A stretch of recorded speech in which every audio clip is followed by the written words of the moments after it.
And welcome into another episode of Off Script. Before we get into the video today, if you haven't already, do not forget to like the video, subscribe to the channel. It helps me out a lot, so I appreciate you guys. But let's get into the video today here. My early thoughts going into the National Championship game. First off, I just want to say, who would have thought this matchup? Preseason, week 1, I should say, when Indiana took on Old Dominion, I think it was, and they barely beat them, and you're thinking, wow, this is Indiana? And then now look at them, and they're beating Iowa, Penn State, Ohio State, Alabama, Oregon by twice, and then more recently Oregon by like 30, 40 points. They could have beat them by 30, 40 points, but kind of just let off the gas. And then this Miami team too, just 2 early losses, one to SMU, one to Louisville. Everyone kind of counts them out. Do they even deserve to be in the playoff? And then, wow, look at this playoff run that they're on. A&M, Ohio State, Ole Miss. Kind of went through the SEC in the playoff and then also beat the reigning national champions. So they're all deserving of these spots, and I'm really astounded by both these teams because they're both such an interesting story. Both programs just in general haven't really been kind of the center point of attention in a while. I mean, Miami, it's been since the early 2000s. Indiana, football-wise, really hasn't been ever, at least in my lifetime.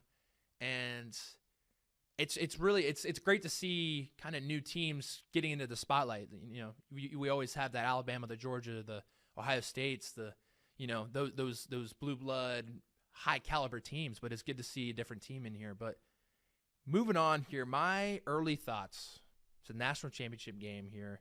Should be relatively brief, so bear with me here. But the battle of the trenches for me is going to determine this game.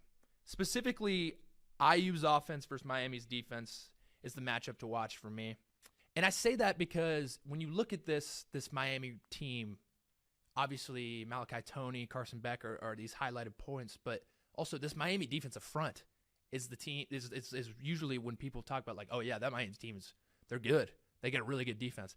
That's where they highlight. And then me watching this Indiana team play 2 or 3 times this year, the thing that really stood out to me was this offensive line play, the ability to get movement off the line of scrimmage. So this battle is going to be incredible to watch. One thing I thought that was pretty interesting, and I also do have to give Josh Pate a shout-out because I watched his breakdown before this, and I had some inspiration from this as well. But these close games, the Ohio States, the Penn States, the Iowas, the average rushing yards for Indiana in that was 3.23 yards.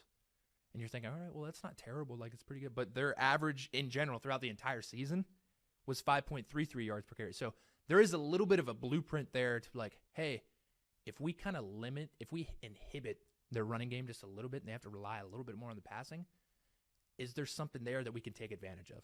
Because this Miami team not also can get to the quarterback, but their secondary can also get interceptions. And I know it didn't look like it in the Ole Miss game when they were dropping 4 interceptions, right in their hands. But track record in general, this Miami team can get the ball to their offense. This Miami defense can get the ball to the offense. But is there a blueprint there for this Miami team? Or is Indiana just going to keep cruising? And another thing here I want to mention, the injuries on this Miami defensive front as well. The Ahmad Moten went down in the Fiesta Bowl, and then apparently Messidor also has something going on. It's lingering. So is Miami defense going to be fully healthy to take on this absolute unit of an Indiana offensive line? That's my question in this game. Moving on here, and this one I just mentioned basically, but who's going to win the turnover battle in this game? For both teams here in the playoff, Miami's averaged 1.6 turnovers per game. Would have been more like if they didn't drop 4 interceptions in the last game. And then also looking at Indiana here, their defense in the past 2 games in the playoff have averaged 2 turnovers per game. 3 turnovers, I should say, in the first half versus Oregon. Pick 6 on the first play of the game, a couple of strip sacks.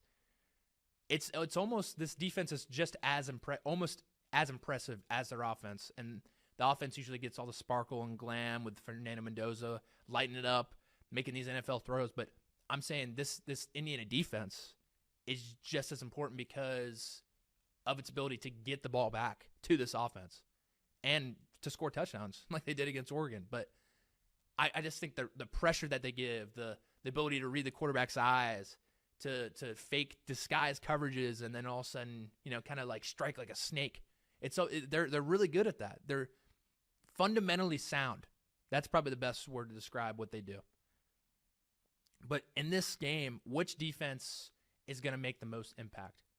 Because both have pretty good track records, but I feel like in general, I don't know where I'm leaning on this. And my last thought heading into this game is, who am I trusting more at quarterback right now? And that's an interesting question, because I know most people watching this video are going to be like, obviously Fernando Mendoza. Look at his track record. He's very limited mistakes. He looks like an NFL caliber kind of guy, the 1-1 off the draft board come April. And I don't disagree with that. Especially, Carson Beck has a track record of also being a little inconsistent.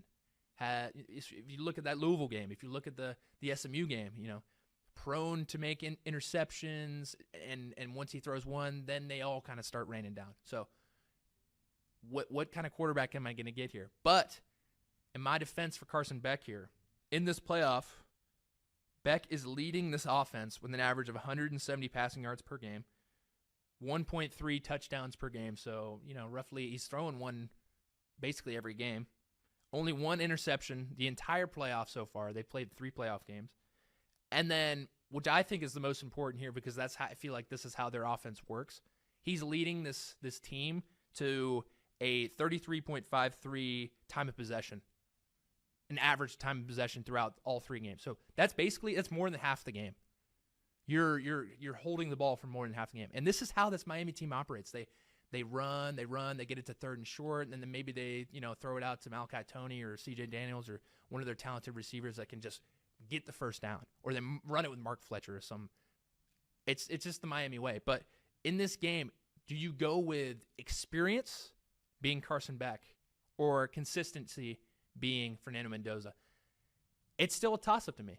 And right now I'd probably lean towards Mendoza, just because from what I've seen firsthand, and just this offensive line, the ability to protect him, his also scramble ability he showed a little bit in the Oregon game as well. I'm like, this kid has some wheels too, like dang. But Miami fans, Indiana fans, let me know what you guys think heading into this game. What are your thoughts heading into this game? I want to hear from you guys, but we'll do a full breakdown here coming up soon, so stay tuned for that. But like I said, do not forget to subscribe to the channel, like the video. It helps me out a lot. I'll see you guys soon.